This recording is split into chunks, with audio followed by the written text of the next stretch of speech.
happening, HC Nation? Hey, we got another Game Design Wednesday. Again, Game Design Wednesday is where we talk to you about what we're teaching in the game design course. And you're able to get little snippets of what we're teaching. Now, this one's really cool. A lot of people have been asking about this. This is the designers of chess.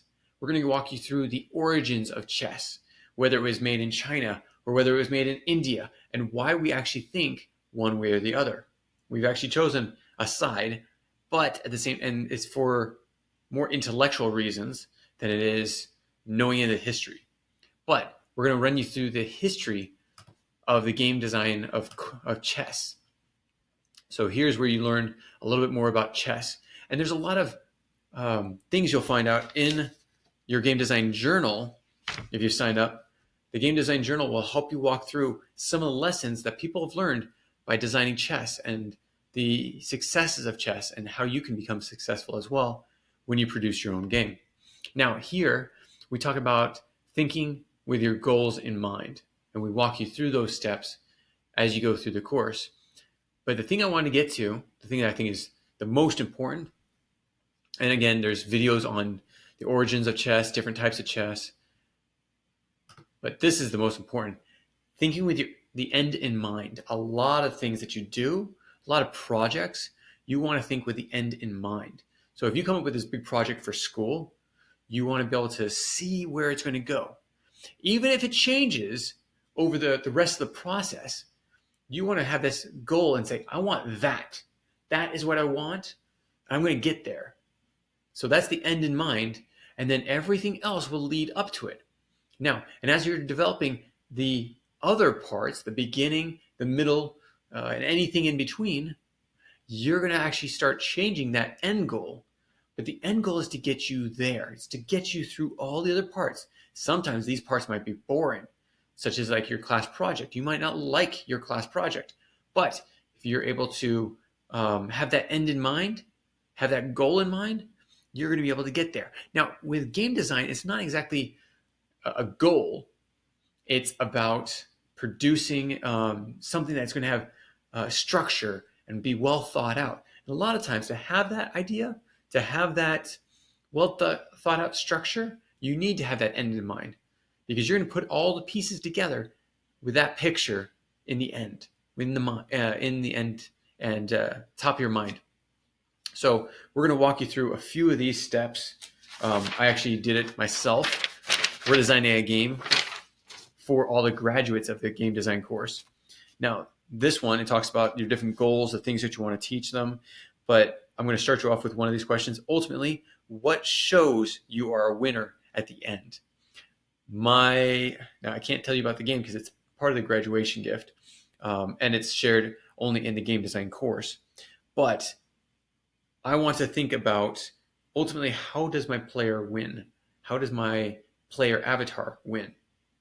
And so I'm going to put together this idea. Then what drives the player to get to that point? See, there is all about the end in mind.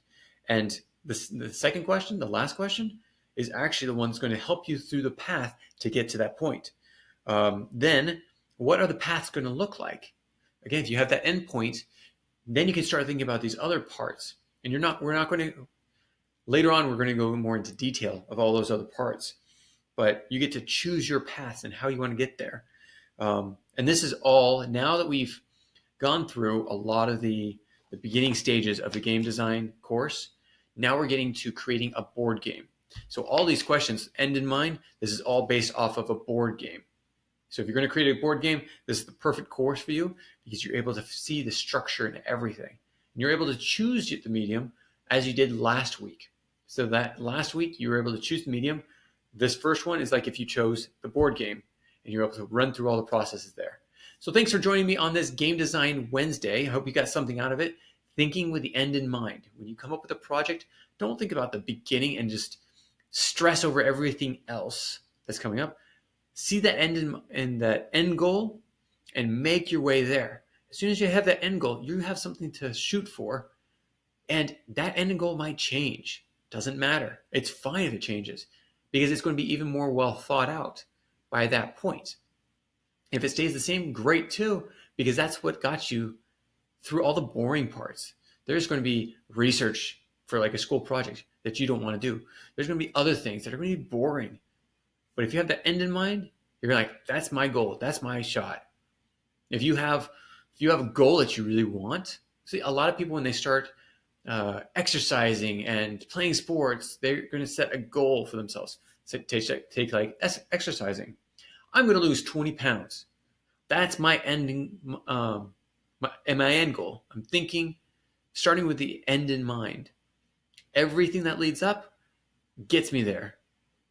But the thing that actually got me there is my drive to actually get 20 pounds, to lose 20 pounds, to get to my goal. So that's why thinking with the end in mind is very, very important. Same thing goes with strategy in games. You start thinking about how you're going to get there, because that's the end of the game. It's my goal. You're going to get there. So again, thanks for joining us on this Game Design Wednesday. I hope you got some things out of it, especially end in mind. Think of the end in mind. Whew, it's getting late and my words are starting to blur. So I'm going to end this video right now, and I will catch you tomorrow on a Sneak Peek Thursday. Now, we didn't release our Sneak Peek Thursday last week because things got busy, and that activity book, the artists have still not released the coloring pages. So we are still waiting on that. So I hope that we'll be able to show it to you. If not, we have another thing that I want to give you a sneak peek of. And that's a wrap. Thanks so much. We'll talk to you soon. Take care. Bye. If you have any comments or questions, add them to the comments below. Otherwise, we'll see you tomorrow, actually. Take care. Bye.